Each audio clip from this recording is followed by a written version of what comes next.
Welcome to Ask Gaelan, episode 3. As always, sidekick, co-host. What are you? What's your title? Chief Content Creator, I think. Chief Content Officer, CCO. Oh. And then but for this, you just see Chief Content Officer, co-host. Yeah. Okay, we'll roll with that. So, Jordy, go right into the first question. How much do you bench? And what was the? What were we going right into the other one? Because I saw both of these beforehand. But how much do I bench? Currently, probably a little over 200 pounds. My all-time best, 265. I know, overall. Better than, that number is way better than the average person, but for people that lift and actually, bench press, it is very poor. Okay. Yep. How many consecutive days have you done fitness this month? So consecutive 3. But I only go 4 to 5 days a week, but I went 9 weeks without going to the gym, and basically I got to the point where I wasn't going to the gym, wasn't sleeping very well, wasn't eating very well, wasn't doing any of these things. So basically 5 weeks ago I was just kind of fed up with myself, so I made myself get up at like 4:45 and go to the 5:30 a.m. class, and I've actually gone 4 to 5 days a week. This is week number 5, Jordy. I've also really watched what I've ate and kind of tracked what I've been eating, and sleeping. I could still get a little bit more sleep, but I'm eating better. I'm stretching every day, so I do some form of mobility yoga every day, which has made a huge difference.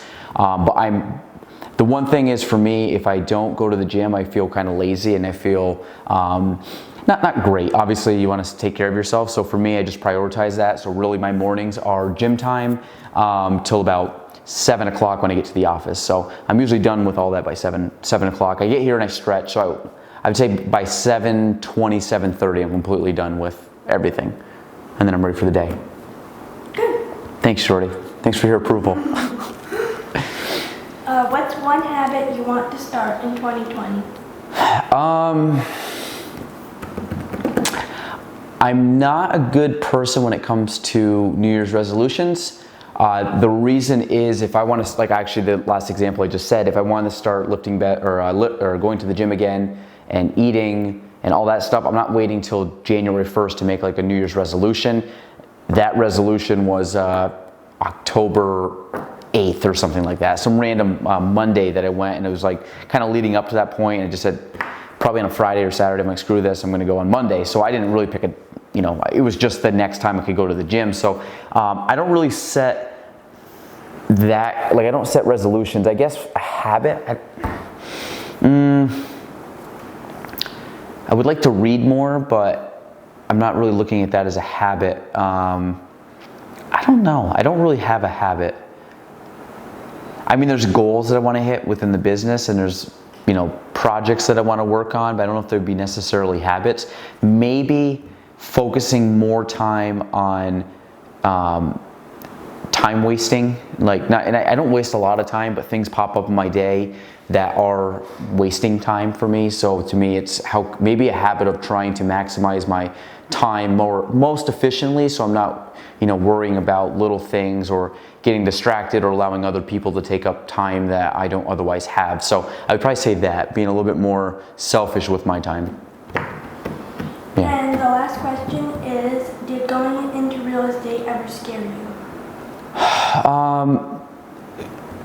Going into real estate did not scare me. It would be, it was the unknown, so you were a little nervous, but I wasn't ever scared to go into real estate. The only time I was ever scared in real estate was probably 5 years ago, maybe 4 or 5 years ago. And that was when my expenses started to pile up, and then, in turn, working 100% commission-based job where I'm not guaranteed any income.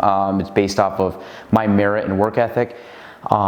There was some times that were scary financially, in the sense that I didn't have a lot of money saved up. I wouldn't say paycheck to, I don't really have to say paycheck to paycheck in our business, but let's just say I needed stuff to close to be able to pay for stuff. Like right now, if a couple deals don't go through, I'll be okay, which is a nice position to be in. But back when you're starting out, that's nerve-wracking. So for me, getting into it was not scary, but 3-4 years in, when my income was climbing up and my expenses were climbing, and I needed to make sure my income was climbing faster than that. Those were scary in the sense that you were trying to figure out how not to miss any kind of money or take loans out or ask help from your parents or things.